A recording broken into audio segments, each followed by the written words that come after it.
తిరుమల వెంకటేశ్వర స్వామి దర్శనానికి వెళ్ళి దారి తప్పిపోయిన ఒక భక్తుడు తనని రక్షించమని వెంకటేశ్వర స్వామిని కోరితే వరాహస్వామి కనిపిస్తాడు.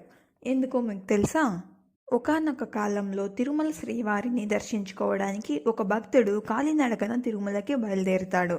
అయితే ఆ భక్తుడికి తిరుమల ఆలయానికి చేరే దారి తెలియకపోవడంతో కనిపించిన వారినల్లా అడిగి ఆఖరికి తిరుపతికి చేరుకుంటాడు.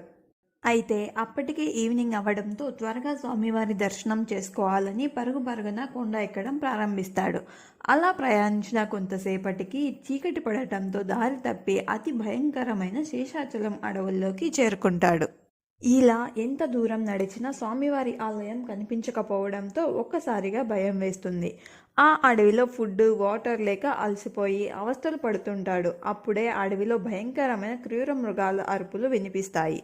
ఆ మృగాల అరుపులకు భయపడిన భక్తుడు ఏడుస్తూ ఆ అడవిలో ఎటు వెళ్లాలో తెలియక ఒక పెద్ద బండరాయి మీద కూర్చొని, ఆపదముక్కులవాడ, నీ దర్శనం కోసం వచ్చి దారి తప్పి అడవిలో ఇరుక్కుపోయాను. ఓ వెంకటేశ్వర, పిలిస్తే పలికే దైవం అంటారు నిన్ను.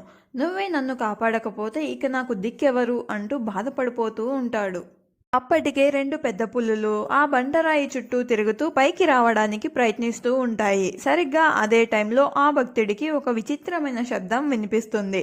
హమ్ హమ్ అంటూ ఒక వింత శబ్దం వస్తుంది. వెంటనే ఆ భక్తుడు లేచి చుట్టూ చూస్తాడు. ఎదురుగా దట్టమైన అడవిలోంచి ఒక అద్భుతమైన వరాహ రూపాన్ని చూస్తాడు ఆ భక్తుడు. ప్రకాశవంతమైన కళ్ళతో, గాఢమైన శరీరం, దివ్యమైన తేజస్సుతో ఒక శ్వేత వరాహ స్వరూపం ఆ భక్తుడిని సమీపించి అతని భుజాన్ని తట్టి ముందుకు నడిపిస్తాడు. ఆ శ్వేత వరాహాన్ని చూడగానే అప్పటి వరకు ఆ భక్తుడిని తినడం కోసం వేచి ఉన్న పెద్ద పులులు భయంతో వెనక్కి పారిపోతాయి. ఒక్కసారిగా ఆ భక్తుడి కళ్ళల్లో ఆనందం. తనని రక్షించడానికి సాక్షాత్తు ఆ వరాహస్వామి ప్రత్యక్షంగా వచ్చాడా అంటూ ఆనందపడిపోతాడు.